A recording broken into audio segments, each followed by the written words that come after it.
Vamos ler a palavra de Deus, 2 Crônicas, capítulo 32, versículo 17.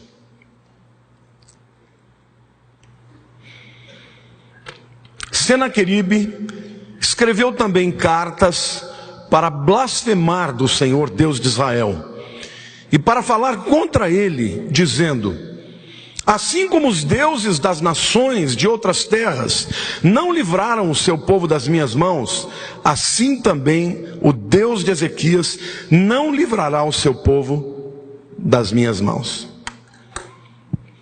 Queridos, este texto que li conta a história de um rei de Judá chamado Ezequias. O tempo que nós estamos falando é o final do 8º século antes de Cristo. Havia um reino poderoso chamado Assíria. Não é a Síria, é a Síria. Esse reino era tão poderoso e tão brutal que por onde eles passavam, eles deixavam um rastro de terror. Para vocês terem uma ideia, quando eles entravam numa cidade, eles matavam os soldados, decapitavam-nos e os deixavam na porta da cidade, nos portões da cidade, monturos de cabeças, para que todos soubessem que aquela era a marca dos assírios. Além disso, propositadamente eles deixavam algumas pessoas vivas, muitas pessoas vivas, só que eles as mutilavam, arrancavam membros, olhos, orelhas, nariz, língua, para que pessoas fossem uma testemunha viva do poder dos assírios. E portanto eles, por onde passavam, eles deixavam um rastro de terror. No ano 722 a.C., eles entraram e dominaram o reino de Israel, porque depois da morte de Salomão, as 12 tribos se dividiram. 10 tribos ficaram ao norte com Jeroboão e foram chamadas de Israel, e Judá e Benjamim ficaram nas tribos do sul. No ano 722, Israel foi dizimada e nunca mais voltou para a terra. Hoje, quando você vai a Israel, você vai e conhece o povo judeu que vem da tribo de Judá, que foi a tribo remanescente. Mas agora Senaqueribe, o rei da Síria, já havia tomado praticamente toda a terra da Palestina. Os filisteus haviam caído, Amon, Moabe e muitas cidades de Judá já estavam rendidas.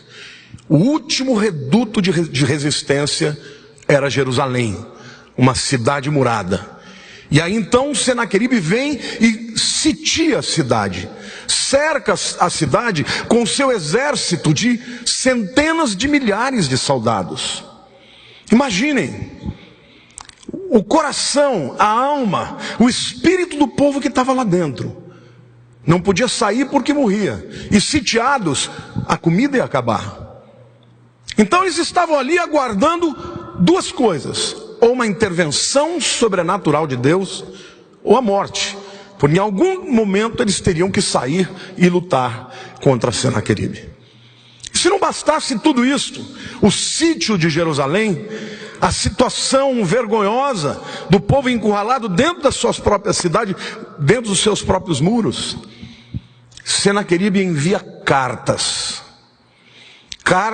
onde ele relata tudo o que aconteceu com as outras nações que o resistiram, cartas insolentes, blasfemas, dizendo para o povo: rendam-se, vocês não vão poder nos vencer. Os deuses das outras nações não puderam fazer nada para defender os seus povos. O Deus de Ezequias também não poderá fazer nada. O tema da mensagem, ao qual chamei de Cartas do Inferno, é proposital, queridos. Não existe nenhuma carta que venha do inferno especificamente. Mas a exemplo da afronta, da insolência, da intimidação que Senaqueribe fazia com o povo de Jerusalém, Satanás frequentemente envia suas mensagens, suas cartas, em primeiro lugar, para aprisionar a sua alma, para te deixar cercado dentro da sua alma por conta dos medos, das angústias, das circunstâncias que ele apresenta, de maneira que você acredite que o teu destino está decidido, que é uma questão de tempo para você ser absolutamente destruído por conta das dificuldades que você enfrenta. Quantos aqui estão vivendo um momento que estão se sentindo sitiados na sua própria alma? Talvez a sua luta seja uma luta financeira, talvez seja uma luta emocional, talvez seja uma angústia existencial, talvez seja espiritual, você esteja sendo literalmente invadido por mensagens, por dardos do inimigo que vem para dizer: você está acabado. Não tem mais solução para a tua vida. A palavra de Deus diz que quando Pedro reconhece Jesus como Messias, ele diz: Pedro, essa declaração que você fez é tremenda. Sobre esta declaração, sobre esta pedra, a rocha da declaração de que eu sou Messias, eu vou edificar a minha igreja, e as portas do inferno não prevalecerão contra ela. A arma de Satanás, portanto, é sempre enviar mensagens de derrota, de intimidação, de insolência, para que você, ainda que seja um homem ou uma mulher de Deus, viva encastelado, encarcerado, impedido de experimentar o poder sobrenatural de Deus. Mas essa manhã eu vim aqui para te dizer que o Deus de Ezequias é o mesmo Deus seu hoje, e Ele vai te dar uma vitória sobrenatural, e você vai sair daqui hoje liberto, em nome de Jesus. Aqueles que creem, aplaudam o Senhor, diga: eu recebo esta palavra. Portanto, hoje Deus quer mudar o seu coração. Saiba que estas mensagens que chegam até você, às vezes através de uma pessoa mal intencionada, às vezes através de uma afronta humana, às vezes através de circunstâncias, até mesmo quando você está na solitude do seu quarto, vem aquela palavra de destruição. Tudo isso tem uma origem: o inferno.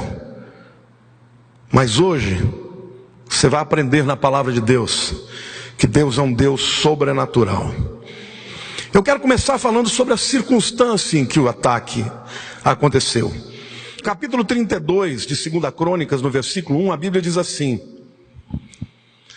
depois destas coisas e desta fidelidade, veio Senaqueribe, rei da Síria, entrou em Judá, acampou-se contra as cidades fortificadas e intentou apoderar-se delas. O texto começa dizendo: depois destas coisas. Que coisas é essa? Que coisas são essas? As coisas relatadas no capítulo 31. Capítulo 31 fala que Ezequias fez uma reforma espiritual em Judá. O pai dele, o rei Acás, fez tudo de ruim.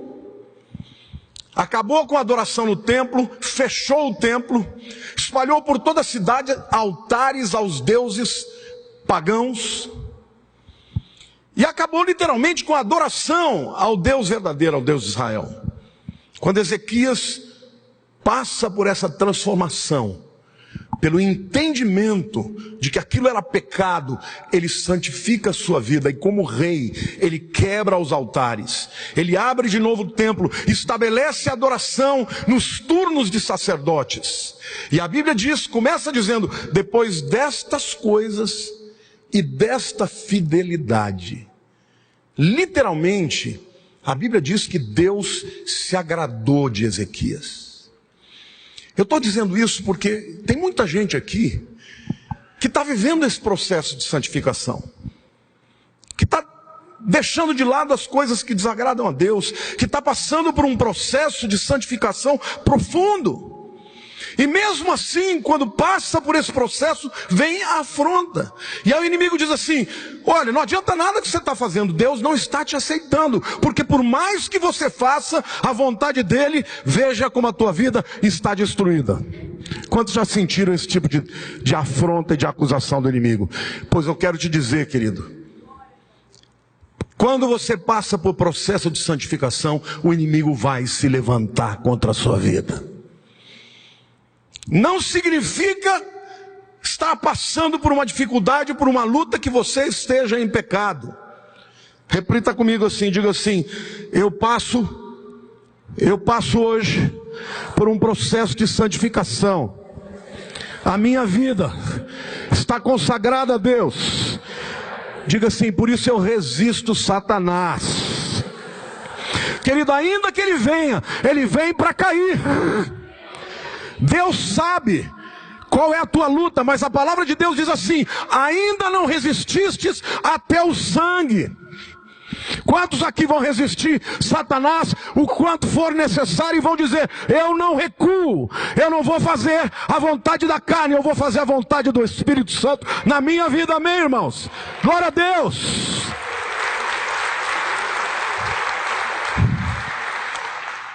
Se você está vivendo esse tempo de santificação, esteja pronto para a guerra, porque o inimigo, ele ama destruir as esperanças, as expectativas. Quando ele vê alguém se consagrando, ele se levanta contra, com afrontas, com insolência, com acusação.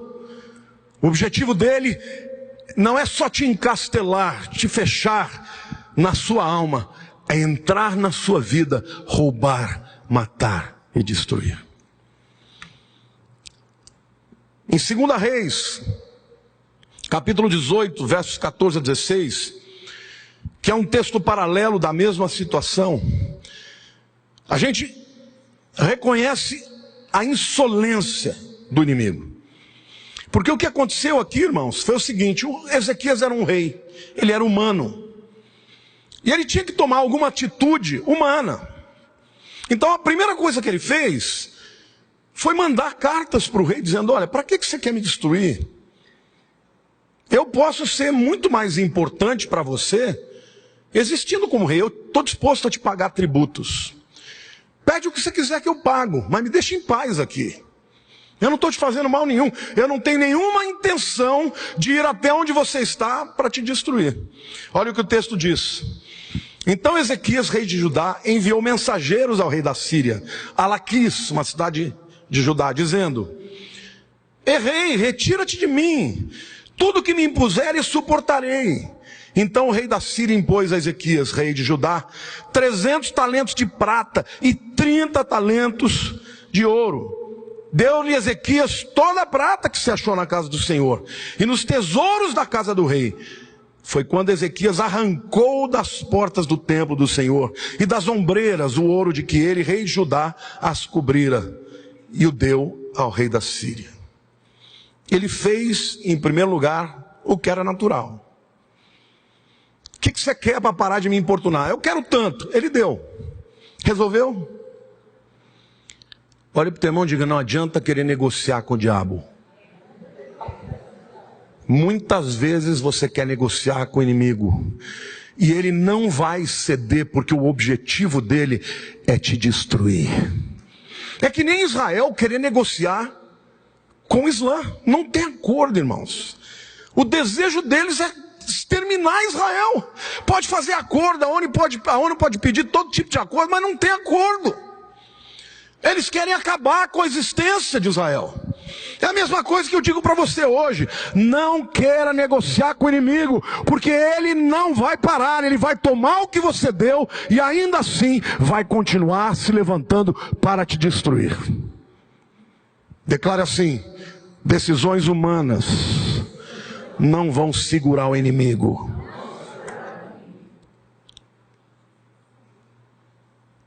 Há muitas pessoas que interpretam a vida somente pelo prisma humano.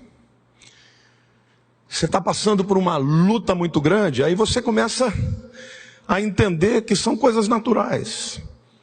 vai buscar os recursos naturais, começa a ter explicações plausíveis. Isso é uma enfermidade natural. Isso é uma circunstância adversa. Isso é um problema financeiro do país. Esse problema familiar é natural. Eu quero te dizer que por trás de todas estas coisas existe um ser, Satanás, que odeia a tua alma, e é ele que está por detrás disso. Então abra os olhos e assuma uma postura de guerra. Não tente vencer a tua batalha com armas humanas. O inimigo só será vencido com armas espirituais. Então Ezequias percebe que as estratégias humanas não adiantaram e começa a ter algumas estratégias corretas dessa vez.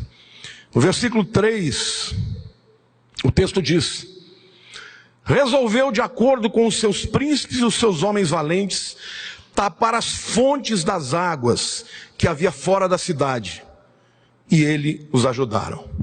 A primeira coisa que Ezequias fez foi reunir os seus líderes. Olha, a situação é essa, o que nós vamos fazer? E hoje eu quero dizer para você, querido, não lute sozinho. Diga assim: juntos fica bem mais fácil. Se você está passando por uma guerra espiritual hoje, divida com alguém que te ama e que vai se importar com você e que vai lutar a sua batalha. A palavra de Deus diz: melhor serem dois do que um. A palavra de Deus nos diz que Jesus enviava os discípulos de dois em dois. Sozinho não dá, irmãos. Você precisa de companheiros de oração, de pessoas que lutem com você contra o diabo. Porque na multidão de conselheiros há sabedoria.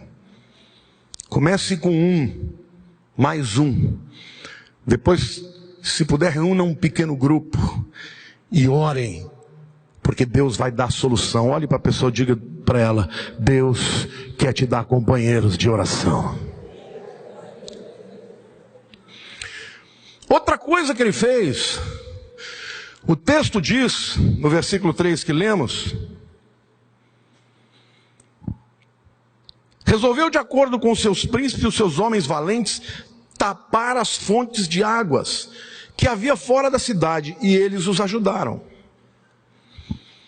Quando você vai a Jerusalém, você sabe que tem um rio lá chamado Gihon. Esse rio, ele saía de dentro da cidade para fora. Agora imagine, o inimigo está te sitiando, são centenas de milhares de soldados. Você está lá dentro, a tua comida acabando, e você vai deixar ele beber a sua água? O que ele fez? Ele cavou na rocha cisternas profundas e desviou o curso do rio para dentro dessas cisternas, de maneira que fora da cidade murada não havia mais água. E como é que centenas de milhares de soldados vão beber e vão ficar ali por muito tempo se eles não tiverem água perto? Então essa estratégia que Ezequias tomou foi primordial, porque ele sabia que sem água eles não poderiam permanecer ali. E quando eu estava lendo isso na madrugada da semana passada, nós estávamos no meio do voo das águias, Deus me deu essa palavra às 4 da manhã. Eu fui pesquisar muito sobre essa questão de tapar os poços de água. E Deus falou comigo assim: filho, a palavra diz: sobre tudo que se deve guardar, guarda o teu coração, porque dele, do teu coração, provém as fontes da vida.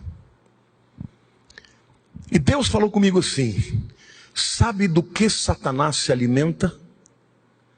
Das fontes que saem da tua vida. Se forem fontes de águas da carne, ele se fortalecerá. Mas se por outro lado você tapar essas correntes de águas amargas, de incredulidade, de criticismo, de reclamação, se você não der a ele nada do qual ele possa se alimentar, vai chegar uma hora que ele vai ter que ir embora da sua vida, amém ou não? Então, saiba que todos nós temos fontes de águas dentro de nós. Ou você pode deixar fluir a fonte de água que Jesus prometeu: aquele que crer em mim, do seu interior fluirão rios de água viva. Querido, rios de água viva passa pelo meio do arraial do inimigo e destrói tudo. Mas rios de amargura, de tristeza, de revanchismo, de dar o troco. Quantos aqui estão magoados com alguém? Levante a sua mão. Eu quero te dizer, esta é uma fonte de águas amargas que vai destruir a tua alma. Existem pessoas que passam 20 anos, 30 anos odiando alguém. Não pense você que você pode odiar alguém e ser feliz. Odiar alguém é tomar um veneno todo dia, acreditando que o outro vai morrer. Quando você perdoa alguém, não é para o outro, é para você. E o Senhor me manda te dizer hoje é dia de você tapar esta fonte de amargura, porque hoje é o dia que o Senhor quer te dar a libertação completa. Mas as pessoas vão dizer: mas pastor, ele não merece o meu perdão. Querido, o perdão que você vai liberar é por você. Você não libera perdão porque o outro merece, porque ninguém merece perdão. O perdão nós damos porque Jesus nos perdoou primeiro. Amém? Glória a Deus!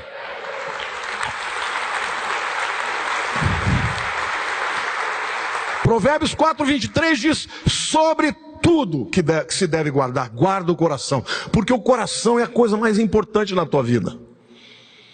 Nosso maior tesouro é o nosso coração. O estado do nosso coração determina o destino das nossas vidas. Não são circunstâncias que determinam o seu destino. Não são os inimigos externos que determinam o seu destino. E tampouco é o diabo que determina o teu destino.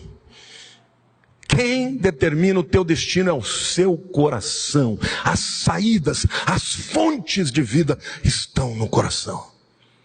Então hoje eu quero profetizar, pela autoridade que o Senhor tem me dado como pastor dessa igreja. Eu quero declarar que toda fonte amarga hoje vai ser tapada por uma decisão sua, pela tua decisão. Dizer hoje, diga hoje, todas as fontes amargas na minha vida serão tapadas.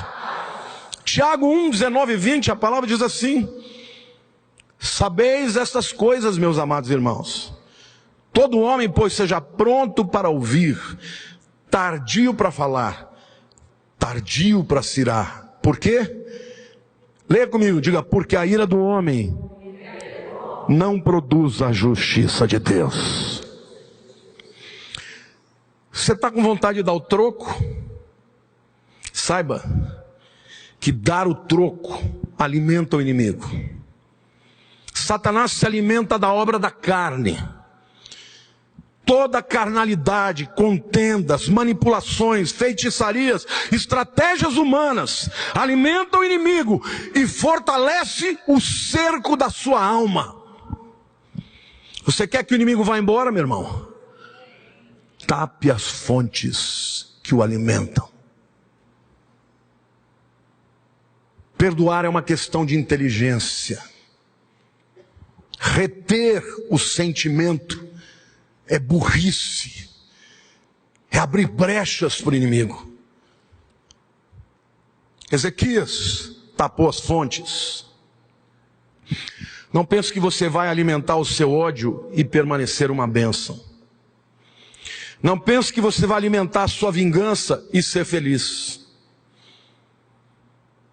Tiago capítulo 4, versos 7-9 diz assim: sujeitai-vos, pois, a Deus, mas resisti ao diabo e ele fugirá de vós.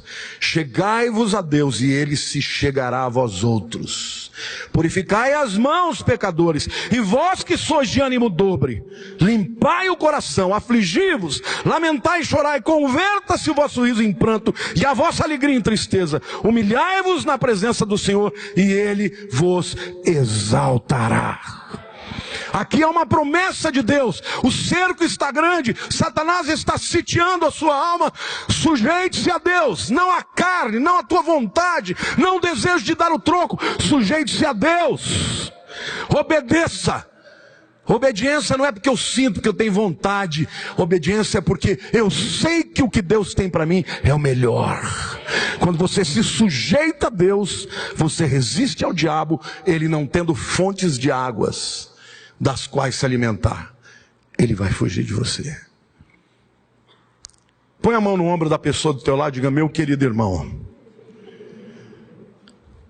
tem hora na vida da gente que a gente tem que fazer o que tem que ser feito. Você está me entendendo? Capite? Você está me entendendo? Não é porque você não estou com vontade, não estou sentindo. Paciência, meu irmão. Você gosta de tomar remédio? Não tem remédio que é amargo, que você toma, amarga a boca, dá até ânsia de vômito. Você toma ou não toma? Então trata de decidir tapar essas fontes em nome de Jesus. Vamos dar a resposta para o diabo que ele merece. Obediência a Deus, resistência ao diabo.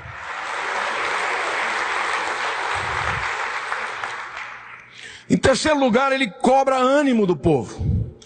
Versículo 5 do capítulo 32 diz: ele cobrou ânimo, restaurou todo o muro quebrado, e sobre ele ergueu torres, levantou também outro muro por fora, fortificou a Milo na cidade de Davi, e fez armas e escudos em abundância.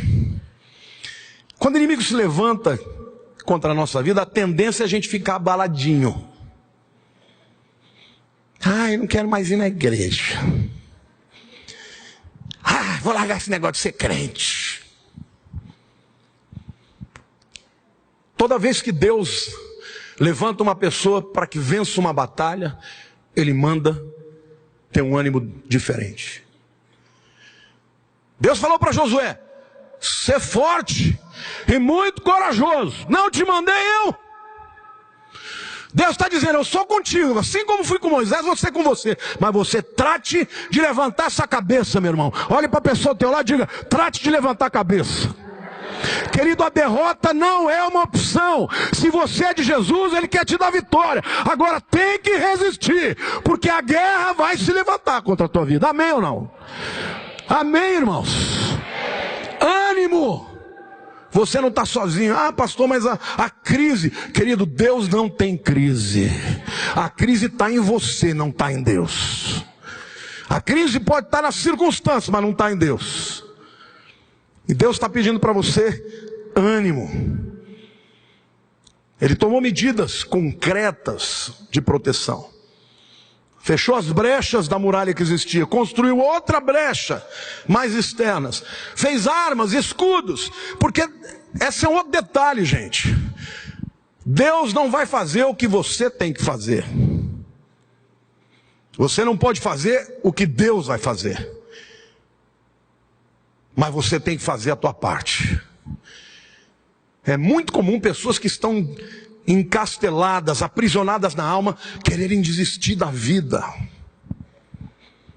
Abre mão. E Deus está dizendo para você hoje: não abra mão, faça a tua parte. Fechou as brechas, fechou as muralhas, fez armas. Ele não sabia, não ia ter guerra nenhuma, mas ele fez. E o Senhor está dizendo hoje para você: faça a tua parte, que a minha faço eu. Amém, irmãos? Glória a Deus. Não olhe para a circunstância e não fique atemorizado, porque Deus é contigo. Diga assim: se Deus é por nós, se Deus é por nós, quem será contra nós? Faça a tua parte, trabalhe, feche as brechas, prepare as armas. Mas Deus vai fazer a parte dele. Sabe qual é a principal muralha que Ezequias tinha? Ele tinha uma que ele reparou, ele tinha outra que ele construiu, mas tinha uma muralha que ele não via. Salmo 125, verso 2 diz assim: como em volta de Jerusalém, como em redor de Jerusalém estão os montes, assim o Senhor em derredor do seu povo, desde agora e para sempre. Se